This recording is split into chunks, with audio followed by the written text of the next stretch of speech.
As evening advanced, a light haze was gathering over a low range of mountains that bordered a wide expanse of tablelands which we could look down upon.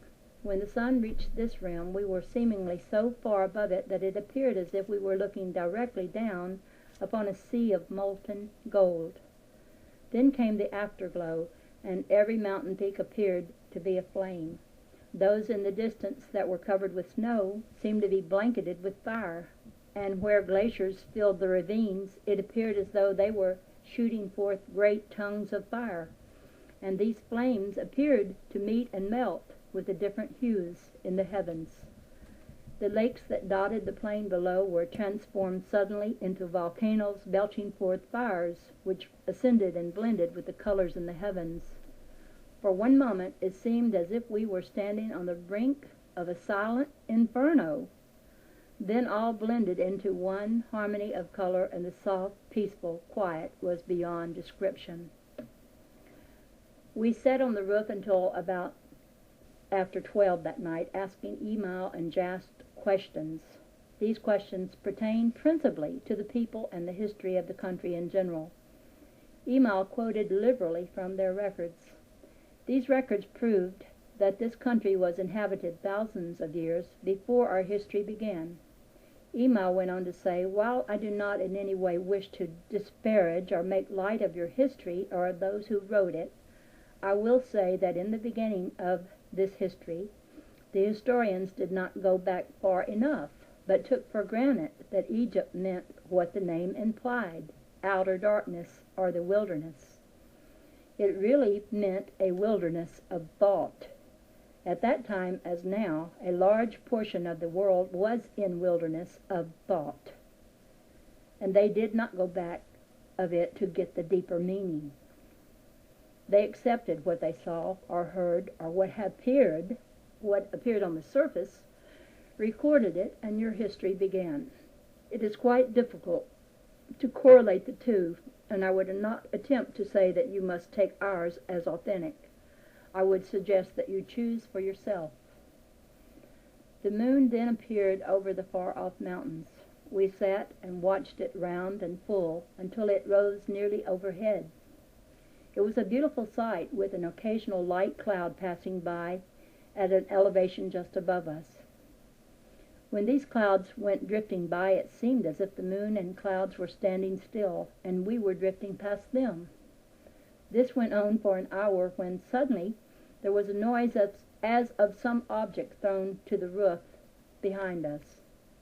We started to our feet and looked around. There stood a middle-aged lady, smiling, and asking if she had startled us.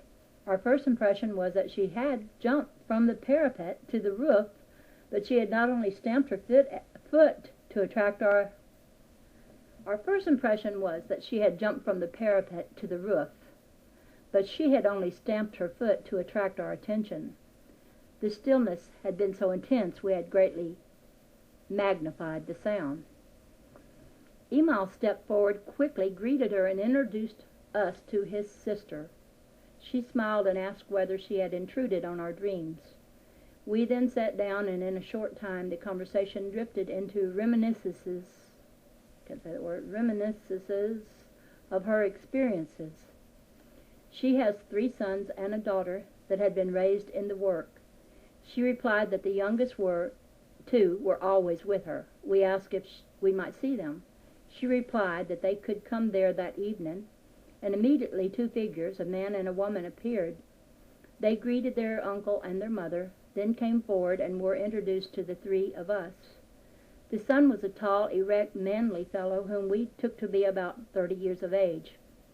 The daughter was not tall, rather slight, but very fine features. She was a fine, well-poised girl, whom we judged about 20 years of age. Afterward, we found that the son was 115 and the daughter was 128 years old. They were all to be present at the meeting the next day, and soon went below. After they had retired, we passed complimentary remarks about the son and the daughter. The mother turned to us and said, "Every child born is good and perfect. There are no bad children. It does not matter whether they are conceived in the perfect or immaculate, are through the sense of material way. The one conceived in the perfect way will soon recognize his sonship with the Father, that he is the Christ or Son of God. Then he will develop and unfold quickly, and he will see only perfection. The one conceived through the sense way may also immediately recognize his sonship, perceive that the Christ is in him, and may realize his perfection by idealizing the Christ. He gazes upon that ideal, loves and cherishes it until he manifests or brings forth that which he gazes upon, the Christ. He is reborn and is perfect. He has brought forth perfection from within himself, that perfection which was always there. The one held to the ideal and was perfect. The other perceived the ideal and unfolded that ideal and regaineth perfection. Thus no child is bad, all are good and from God. Here one of the parties suggested that it was bedtime, as it was past 12 o'clock. 5 o'clock the next morning found us all assembled on the roof of the temple. After the regular morning greetings, we gathered round, and as is the usual custom, a selection was read. The selection this morning was from the records of the temple. Jas translated them, and we were surprised to find that the translation closely corresponded to the first chapter of St. John in our Bible, and the second reading corresponded to the first chapter of Luke. After the reading, we asked if we might get our Bible and compare the versions. They readily consented, and with the assistance of Jas, we made the comparison, and were surprised at the similarity. We had scarcely finished when the breakfast call sounded, and all went in. After breakfast, we prepared to descend to the village, and for the time, the comparison left our mind. When we arrived, we found quite a number congregated from the nearby country, and were told by Jas that they were nearly all shepherds that pastured their flocks in the high mountains in summer, and the time for leaving the lower region was fast approaching. We were told that such a meeting as would take place this afternoon was always called just before the people departed.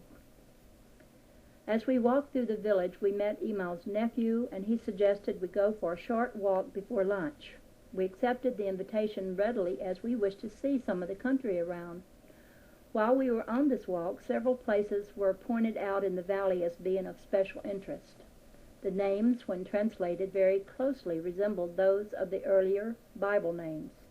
But the real significance of all this did not present itself until we had returned, had lunch, and were seated among those that had been assembled. There were about 200 in this assembly, with the rest of our friends from when the rest of our friends from the temple appeared. Then Emal's nephew arose and approached two men holding what looked to us like a large book. When this was opened, it proved to be a box in the form of a book. He selected a package which consisted of flat leaves like those of a manuscript. Then the box was placed on the ground. The package was handed to one of the men. He opened it and handed the first leaf to Emal's nephew. When the reading of each leaf was finished, it was handed to the other man, who placed it in the box. The reading proceeded, with Jas as interpreter. It had not gone very far when we saw that it bore a striking resemblance to the book of St. John, carried out much more in detail.